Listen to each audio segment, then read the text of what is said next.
All right, welcome back. This is still the Polity reaching you live from Abuja. Like I said before the break, we will be delving into the issue of the concerning case of human trafficking being witnessed with some Nigerian citizens being taken to other countries for illicit affairs and so on and so forth. Recently, the President, National Cultural Association of Nigeria, that is the NCAN, Prince Ojo Joseph Ajanaku, raised the alarm about this issue. He joins me now in the studio to delve further into what is really happening and what can be done to remedy the situation. Good afternoon and welcome to the program. Thank you and good afternoon. All right. You had a press conference some days ago where you raised this alarm, particularly with Burkina Faso and Nigeria. I'd like you to delve further into it. What is the genesis of this issue? Someone might wonder, you are the president of the Cultural Association. Are you concerned with human trafficking or trying to tackle it? So what happened? What's the genesis of that story? Yeah, once again, thank you very much, and thank you, viewers. It all happened, like you said, I'm a businessman, and I have my colleagues in Ouagadougou, that is in Burkina Faso. We are discussing business and talking about our conference that is coming up in Senegal. And he chipped in that something is happening here in my country that I would like you to be aware of. Maybe you don't know about it. I said, what is it? He said, it's about your Nigerian guests, that will have them as many as you can think of. There are some women who are specialized in bringing them to Ouagadougou for sex work. I said, wow. I said, and some persons had even been caught now, and that they are at the embassy. I said, can you help me get in touch with any of the Nigerian community that I can speak with there? And he said, yes, I can link you up with some people that myself, I'm not happy about it.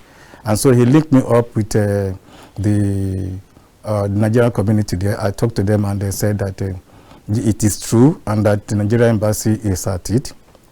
So they linked me up with the embassy and I contacted the embassy. I asked them what is happening there and what are they doing about it. And they all gave me their word that they've been working and they are working with the security apparatus of that country to see how they can bring an end to it, that some houses has been raided or some hotels has been raided, and that they have some women in their custody that they picked for Nigeria. So I said, okay, can I talk to the ambassador? And she gave me a listening ear also. I spoke to her and she gave me her own version of the story, what is happening and what she's doing about it. It's just that she's overwhelmed with the situation because they don't have the financial capacity to keep those guests in the hotel.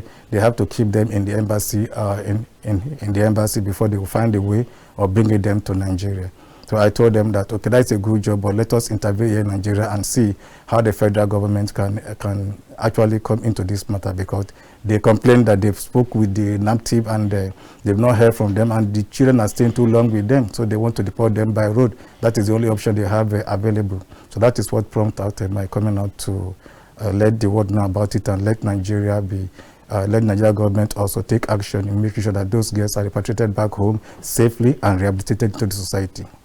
That's fair enough, but I believe you've been in contact with one of these victims, have you? Or yes, I'm also in contact, and when I get information, I try to see how I can, what role can I play on my own. So I spoke to the victims I see in Nigeria. I was given the contact of one who has come to Nigeria. I spoke with her and she narrated her ordeal to me. She told me that the lady who actually took her to Burkina Faso for this illicit job did not tell her what she was going there to do.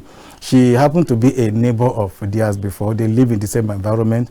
And this lady told her that I see you to be very active. I can get you a job. And the woman took her to Burkina Faso to give her a job. That is what she was told. But on getting there, it was a reverse was the case. She was said to go into sex work, and she said she cannot do it. That's how she escaped to the embassy, and the embassy helped her to get back to Nigeria. Not just her alone, just this afternoon, one of the victims also that I spoke with, who is from Imo State, she explained her deal to me, and when she came back to Nigeria, she was stranded in Lagos. She doesn't even have means of going back to Imo State. She stayed in one celestial church, according to her. Yeah, I told her to give me somebody, because she doesn't even have phone. So I have to send money to her through somebody's account there for her to feed herself. And yesterday I made sure she went to the garage and take her transport to go back to Imo State. She arrived and she has called me this afternoon that she's in Imo State. She also narrated our deal. The woman that took her also told her, because she, according to her, she was working with a pharmaceutical company. She was trying to learn how learn pharmacy, but she has to be paying some money according to her. So the parent has a misunderstanding and departed away, and she became stranded. So that lady promised that if I take you out to work for only 6 months, you'll get this money to sponsor yourself for this training you are going to. That is how she traveled, but only to mean that she has to go there for 6 months and she returned back to Nigeria. So presently now she's in Imo State now. I've told her to get me the course and I will foot the bill. Those are the things I want Nigerians to do so that we can occupy our ladies and disabuse their mind from these illicit jobs. All right, I'd like to delve more into that. First of all, I commend you for Thank you. taking this upon yourself. But I want to delve more now into solutions, because we tend to take a look at the problem for quite a while. The instances you've given now, they've involved promises of work of some kind or job creation.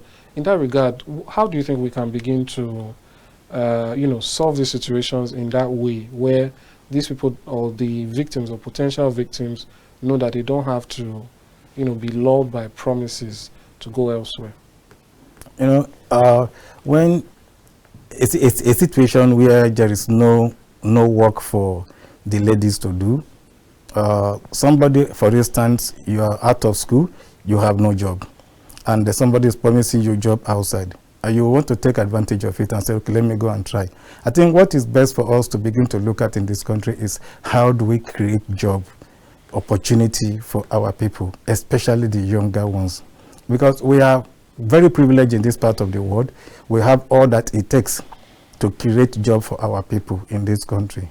There are some things that we can do that can occupy our ladies, that can occupy our young men. There are a lot of things we can do in this country.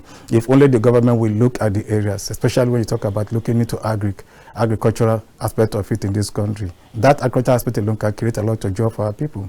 And that is the area I represent. I can say that is my specialty. That's where I specialize on. We're going to talk more on that.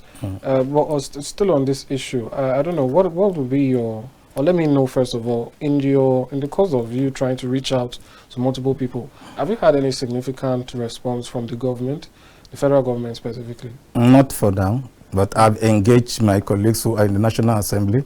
I've spoke to them, I've discussed with them, and some of them on holiday. I said, when they come back to the country, we'll see what we'll do about it. But I believe the government is going to give me a listening ear, because I'm not just going to, I don't have the financial muscle alone to do it. I'm definitely going to involve the government to see what we can do about those children, especially the ones that are still here.